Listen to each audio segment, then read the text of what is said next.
corretamente. Eu fiz isso algumas vezes. Esse trabalhador não está apto, a Previdência deu alta para ele, mas ele não está em condições de trabalhar. No caso de uma empresa com a qual eu trabalhava, nesse período meu de experiência que eu tive com o Banco do Brasil, o Banco do Brasil tinha uma solução para isso. Tinha um código que você lançava lá, que o trabalhador ficava, aí você vai discutir outras coisas, mas ele ficava, ele não era devolvido à Previdência, e ele ficava naquele código lá recebendo o salário dele. Mas normalmente isso não acontece. O trabalhador ele fica num limbo.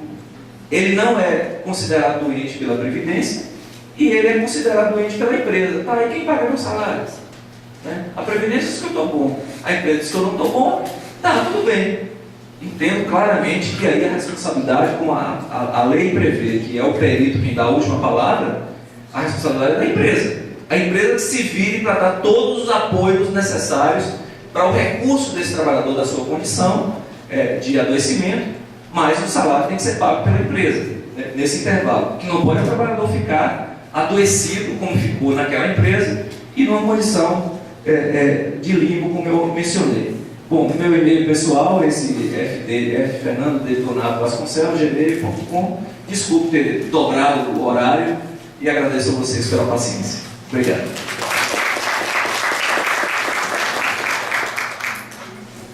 E vai ficar disponível, a turma daqui, a apresentação está disponível.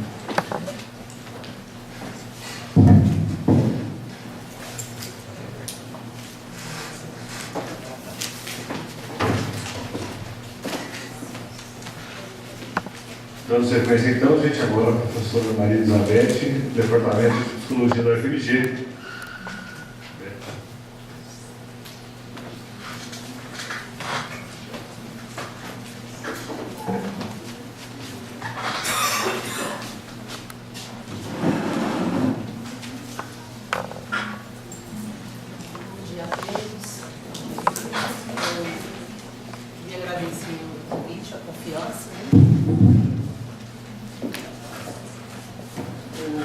Agradecer o convite, a confiança de debater um tema tão importante e parabenizar também os idealizadores desse fórum, né? Já é o 5º encontro, acho que é algo que eu precisava mesmo, é movimentar a questão da saúde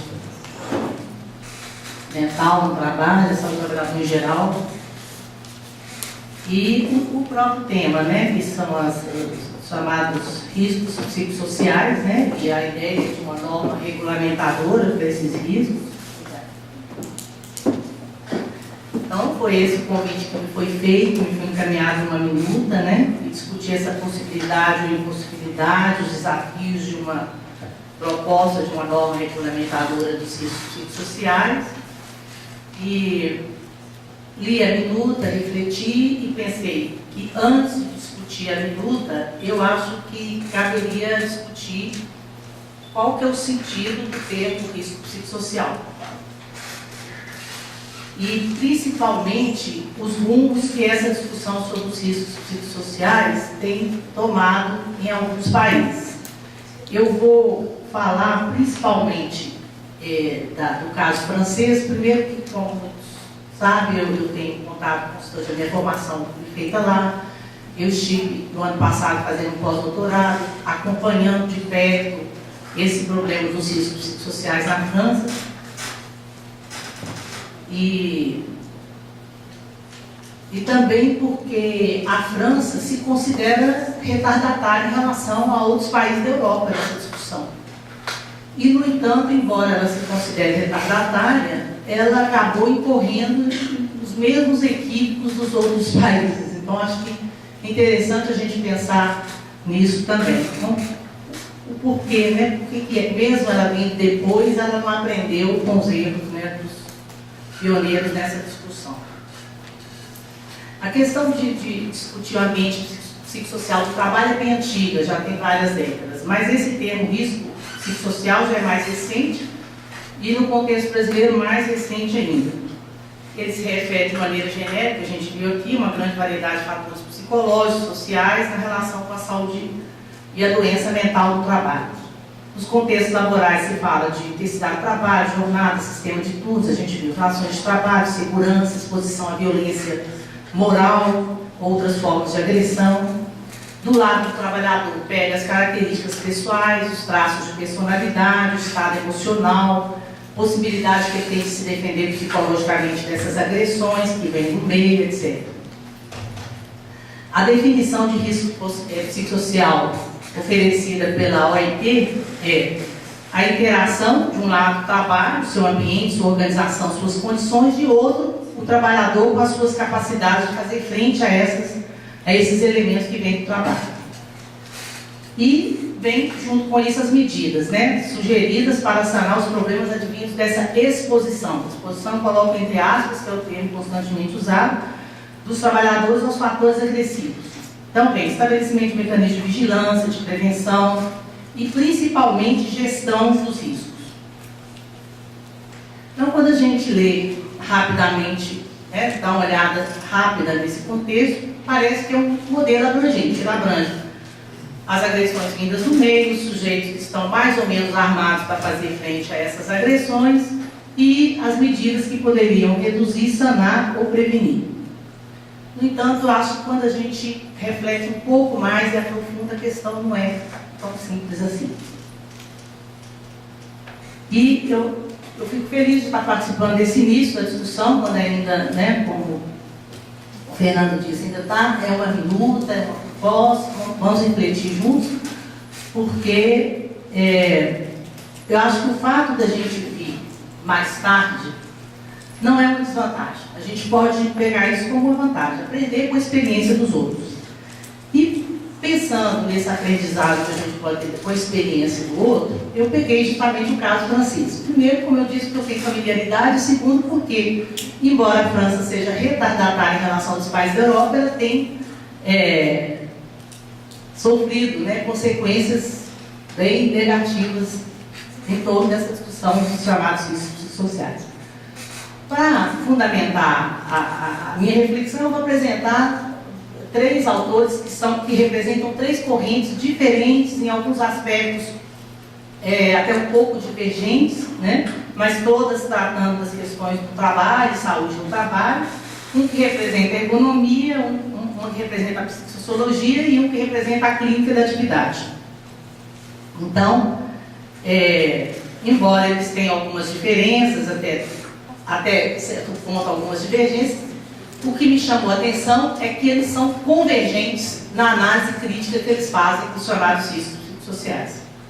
O primeiro, representando a ergonomia, o François Danelou, até conhecido por alguns aqui, já veio algumas vezes no Brasil, e que vem dirigindo críticas contundentes ao chamado, que ele chama, entre aspas, modelo toxicológico do psicossocial como risco. Num texto recente, ele disse o seguinte: nos últimos tempos, fala-se bastante dos riscos psicossociais, como se se tratasse de uma nuvem tóxica, planando sobre a empresa ou sobre alguns dos seus componentes. E ela atinge alguns assalariados, sendo atingidos, em primeiro lugar, evidentemente, aqueles cujas características pessoais os fragilizam. Eu estou citando literalmente, eu acho importante colocar a percepção do Danelou. E ele prossegue dizendo: segundo esse modelo, a atmosfera está um pouco podre e os mais sensíveis vão ter problemas. As medidas que derivam disso são idênticas ao modelo. Pode-se fazer amostragens na atmosfera, medir o ambiente psicossocial, pode-se fazer dosagem dos assalariados para avaliar os riscos que eles correm, pode-se instalar um sistema de sinalização mútua, alertar quando o colega começa a não ir bem ou se o consideramos frágil.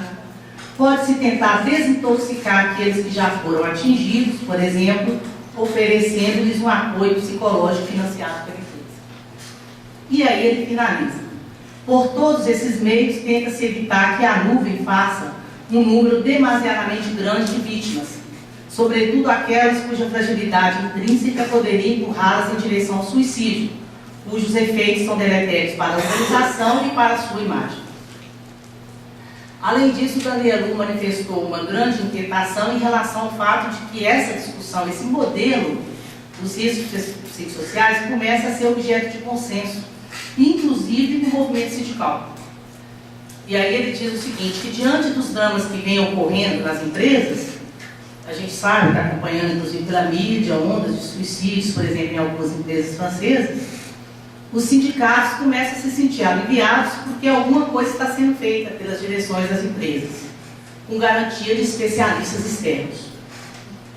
E aí ele completa dizendo que não é raro encontrar no próprio contexto dos sindicatos sábios desenvolvimentos sobre as medidas de estresse que eles utilizam e incorporam com toda boa fé, usando os mesmos termos das direções das empresas. Então essa é a primeira crítica que eu queria apresentar, que vem da economia, do representante da economia, o Danilo. A segunda vem de uma representante da psicossociologia, que é a Dominique Lhuillier, também conhecida aqui, já veio algumas vezes, inclusive aqui em Belo Horizonte. Numa publicação de 2012, a Dominique Lhuillier dirigiu críticas fortes ao que ela chama de efeitos do tratamento que vem sendo dado no seu país aos riscos psicossociais. Ela criticou principalmente o que ela chama de fabricação de vulneráveis, que vem acontecendo no contexto francês. E vai dizer o seguinte, que até os anos 70, vulnerabilidade qualificava a vida humana. A partir de então, o campo semântico desse termo se generalizou e passou a caracterizar, ao mesmo tempo, estados e processos, associando vulnerabilidade a atributos que desvalorizam a pessoa.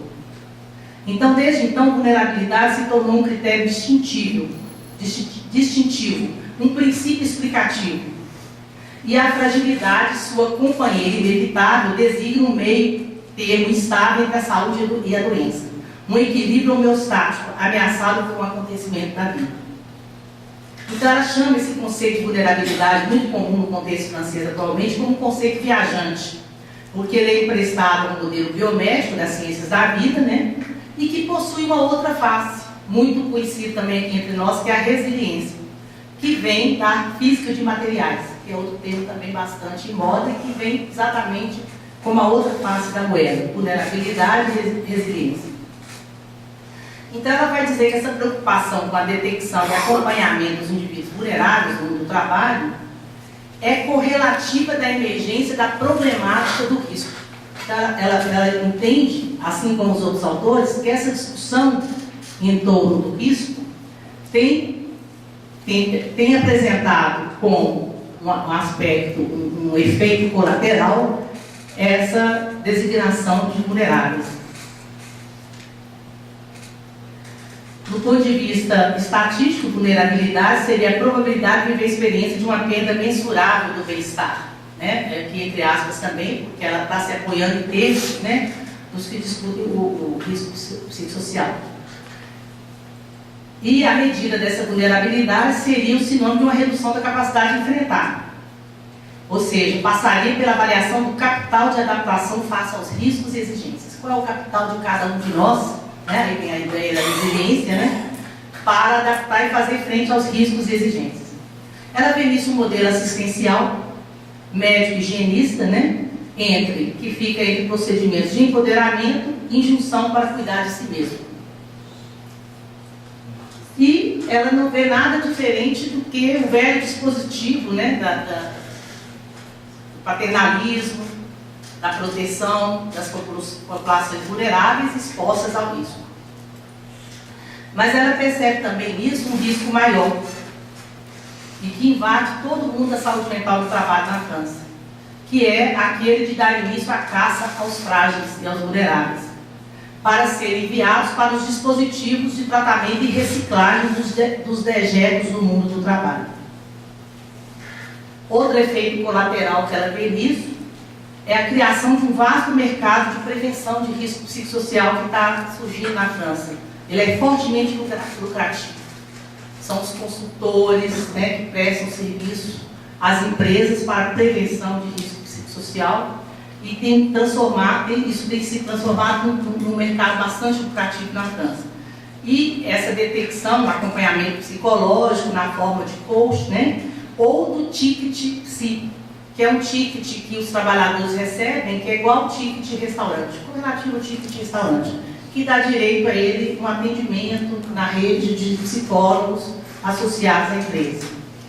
São dispositivos que, segundo ela, fabricam a representação dual do mundo do trabalho. Os sadios, robustos, batalhadores, eficientes, deficientes performáticos e os frágeis, vulneráveis, deficitários, e que, portanto, têm que ser cuidados pelo programa que é prescrito. A vigilância que antes era restrita ao setor médico passa a ser exercida por todo o conjunto do trabalho, pelos colegas, pela chefia, pelo médico do trabalho, evidentemente, mas também pelo médico pessoal. E a Dominique vai dizer o seguinte, que ela não acha que é obra do acaso que essa discussão venha à baila, né, e adquira tamanha importância justamente no momento onde os recursos psicossociais dos trabalhadores estão tão escassos. Né? Ela vai falar da fragilidade, da precarização do trabalho, a fragilização dos coletivos, o isolamento face a face de cada um frente às exigências gerenciais, etc. Então ela vai dizer que essa fábrica de vulneráveis no contexto francês, a consequência maior é criar uma espécie de depósito do negativo, né? Seriam aqueles considerados deficitários. Uma fronteira entre produtivos, improdutivos, o doente, o fraco, se torna objeto de benevolência, de detecção e de sinalização. Então, ela conclui que os dispositivos postos em prática para medir, avaliar, corrigir a inadaptação dos distúrbios psicossociais são sempre expostos à ambiguidade, tanto do ponto de vista dos objetivos quanto dos resultados alcançados. A terceira corrente que eu queria apresentar, que converge nessa crítica, é representada pela Clínica da Atividade e pelo Yves Clos, é o principal representante. Só para vocês entenderem o teor da crítica que o Yves Clos dirige aos riscos psicossociais, no último livro que ele publicou na França em 2010, o subtítulo é Para acabar com os riscos psicossociais. Aí dá para entender um pouco a força, né, da crítica dele. Ele quer acabar com isso mesmo. E ele vai dizer que essa discussão, ela se ampliou de tal forma, porque a crise, né, nos contextos de trabalho na França chegou a um ponto tal que a própria empresa, as próprias direções da empresa passaram a reconhecer que existe uma tirania, né, principalmente a tirania do curto prazo, que está colocando em risco a saúde dos trabalhadores e a saúde mental. O problema é que a solução que ela vem apresentando é sempre do ponto de vista gestionário. Então, a gestão financeira se junta a uma outra camada de gestão, segundo ele, que é a gestão dos riscos psicológicos. Ele vai chamar isso de engenharia do sofrimento profissional. Ou, um termo que ele usa muito também, uma expressão que ele usa muito, neofordismo montado sobre almofadas amortecedoras da compaixão. Então, ele vai também concordar, né, que é um enfoque toxicológico do risco que traz como consequência inevitável a vitimologia, com a sua prevenção sistemática, a desintoxicação potencial, né, e segmentando as atividades profissionais em setores de risco, em populações-alvo, populações expostas, né, e que faz uma parceria com o mercado de especialistas que vem se ampliando cada vez mais. Ele também critica esse mercado, né, dos especialistas para essa detecção. Então, os trabalhadores se veem então requalificados em conjuntos de vulnerabilidades a auscultar e aparelhar.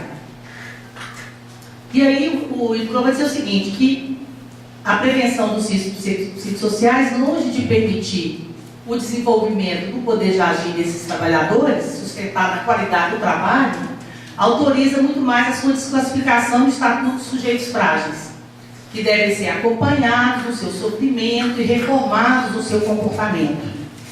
Ao invés de transformar a organização coletiva de trabalho e fortalecê-la, trilha-se o caminho da vitimologia. E aí a criação de centros de atendimento psicológico em turnos contínuos de 24 horas ao dia. Então a gestão, ela estende o seu domínio e passa a fazer também essa detecção e acompanhamento de pessoas em dificuldade, criando uma lista de indicadores. Isso está acontecendo muito fortemente nas empresas francesas, uma lista de agentes notificadores, né, para poder alertar uma rede de atenção. O que seriam esses indicadores? Olha que interessante. Se a pessoa, um trabalhador, chega no refeitório e resolve almoçar sozinho, ele pode ser alvo de problema. Ele deve estar com problema, ele pode ser uma indicação de problema, ele não está socializando. Se ele começa a ficar irritável, muito apegado a detalhes, se ele apresenta uma resistência acirrada à mudança, se ele está, ao contrário, também hiperativo, apegado irracionalmente à perfeição, super implicado, também é mal. Também é mal. Podem ser sinalizadores de que essa pessoa vai mal. Então, esse é um indicador, tem que ser anotado. Anotado por quem? Pelos agentes notificadores. Quem são os agentes notificadores? São os gerentes, os especialistas em saúde do trabalhador, os representantes dos empregados, os colegas, o médico, inclusive o médico pessoal, o clínico pessoal. E eles têm as fichas de notificação e solicita, né, autoriza um terceiro, né, que é uma testemunha, de, inclusive, solicitar uma comissão de instrução para o processo de tratamento desse risco psicossocial. O emissor da notificação pode ser o próprio trabalhador, a própria vítima, vamos colocar assim, mas pode ser um terceiro. E a vítima, claro que ela pode não aceitar o tratamento, mas isso é, inclusive, catalogado, né, como uma forma da... A empresa arquiva aquilo para se proteger juridicamente e depois dizer, olha, nós tentamos. Ele é que não quis o tratamento, então ela está coberta juridicamente. Então, se o beneficiário aceita o tratamento, ele vai para uma rede de terapeutas que faz parte da rede que a empresa contrata. Então, o PRON vai dizer que a existência desses dispositivos para pessoas em situação degradada pode aliviar e acalmar muita gente. Porque, inclusive, é um acompanhamento profissional e, às vezes, gratuito, né? Personalizado. Mas ele vê isso uma externalização dos riscos psicossociais, né? Para usar os termos muito correntes aí hoje em dia, mesmo se isso for praticado em condições deontológicas aceitáveis. Não passa, né, segundo ele, de uma operação substitutiva, uma maneira de disfarçar a impossibilidade de uma elaboração coletiva dos problemas tratados no cotidiano, por isso que ele vai chamar de externalização. É uma tentação cheia de boas intenções, ele não está negando que as intenções são boas, né? E que tenta contornar a qualquer preço as dificuldades, através do que ele vai chamar de um despotismo compassivo. Um retorno ao paternalismo, um higienismo conquistador, uma polícia sanitária. Mas é isso que, de fato, mesmo que seja calcado nas melhores intenções. Ele, de forma idêntica a Dominique Lhuillier, ele percebe uma reciclagem nessa caça aos resíduos psíquicos das desordens do trabalho. E ele vai ver essa reciclagem o risco maior, que seria estragar por um tipo de superproteção, não apenas os próprios trabalhadores que são transformados em vítimas, como a vida social como um todo. Porque vai criar essa noção, né, de fragilidade individual, fragilidade pessoal, e ao mesmo tempo criando em contrapartida um mercado, né, de risco. As empresas de aconselhamento, de consultoria especializadas em qualidade de vida no trabalho, né, e que promove os seus serviços em cima dessas pessoas que são, na verdade, produtos vendidos pelo seu valor agregado psicológico. São os frágeis, né, psicologicamente. Então, cria-se os chamados mercadores do risco, que vão, inclusive, como ele vai citar novamente, usar os tickets psicológicos, né, no mesmo modelo do ticket de restaurante. E, claro que ele não fica sem propósito, ele vai dizer, olha, no lugar disso, ele tem que mudar a perspectiva. Os trabalhadores é que tem que se ocupar dos riscos, né, de entender esses riscos, analisar os riscos reais, né, e se engajar nisso, nessa compreensão desses riscos e o que fazer com isso. Através de uma perspectiva clínica, né, de uma análise clínica feita junto com eles na sua atividade. E, além disso, ao invés dessa ideia de que eles são expostos ao risco e, de certa maneira, passivos diante dessa exposição, o que se vê nas análises há anos, né, décadas, feitas, por exemplo, pela ergonomia, é exatamente o contrário. Os trabalhadores engajados e que, às vezes, ao preço da própria saúde, eles se expõem para poder resolver os problemas, se expõem aos riscos, não por uma passividade, mas por uma forma ativa, né, de lidar com as questões, às vezes, ao preço da própria saúde, para poder realizar, por exemplo, um trabalho de boa qualidade. Então, é exatamente o contrário, não essa posição de vítima e defesa passiva diante do risco, exposto ao risco, ao contrário, agindo diante de situações que às vezes até os colocam, né, numa possibilidade de adoecer para realizar um trabalho de qualidade, por exemplo. Isso a gente vê com frequência nas análises que a gente faz, né? E o Ivo Kroll percebe também que essa discussão acaba protegendo não os trabalhadores, mas protegendo os responsáveis por ela, os que fazem essa discussão, porque, na verdade, eles estão se protegendo, né, da possibilidade de fazer uma outra coisa diferente, de encarar o problema, esses problemas que são expostos aqui, né, na sua real complexidade. Então, ele vai finalizar dizendo o seguinte: no fundo, os riscos psicossociais repertoriados aumentam em razão de que nós, direções, sindicatos, especialistas, não corremos outro risco. O risco psicossocial de instituir novas relações profissionais, assumir as controvérsias sobre o trabalho bem feito.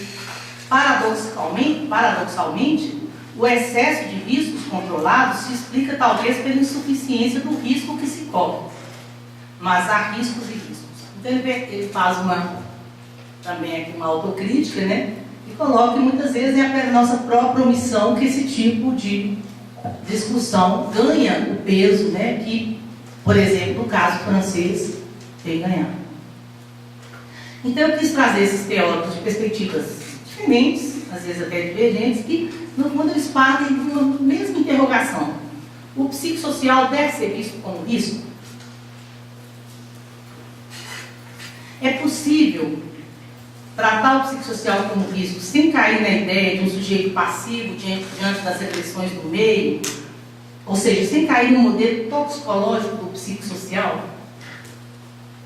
Sendo que esse modelo toxicológico ele já está em questão até em relação à exposição a produtos químicos, né? Porque, na verdade, é o mesmo modelo, né, de exposição a produtos químicos, biológicos, agressões físicas, né? E aí, alguns de vocês poderiam se perguntar, mas como que a França, que veio e se considera retardatária em relação a essa questão, acabou incorrendo nos mesmos erros dos países que originaram essa discussão, né? Eu acho, a minha resposta a isso é que ela incorporou o termo, a discussão e o termo risco psicossocial sem nenhuma crítica, como se fosse algo já dado, como se fosse até inquestionável. Então ela já partiu dessa noção de risco psicossocial como algo dado. E aí é que eu acho que gerou todo o erro. O Ivo Kroll faz uma crítica a essa visão francesa, dizendo que é uma visão consensual, mas é um consenso de superfície, baseado numa falsa ingenuidade social e científica. E ele vai se basear no primeiro relatório feito por um grupo de consultores contratados pelo governo francês para discutir esse problema do risco psicossocial. Foi em 2008. O relatório se chama Relatório sobre a Determinação, a Medida e o Acompanhamento dos Riscos Psicossociais no Trabalho. Ele propõe uma medida do estresse, relação entre risco, exposição, perigo e danos. Ele propõe mesmo criar um indicador global que teria por função calcular o nível de exposição, permitindo prognosticar os danos provocados a fim de decidir a ação. Ou seja, equipara o risco psicossocial ao risco radioativo, ao risco tóxico, né, avaliando os limites de intensidade, de danos, e tudo isso amparado pela neutralidade da medida. Então, a medida, então, eles estão resguardando.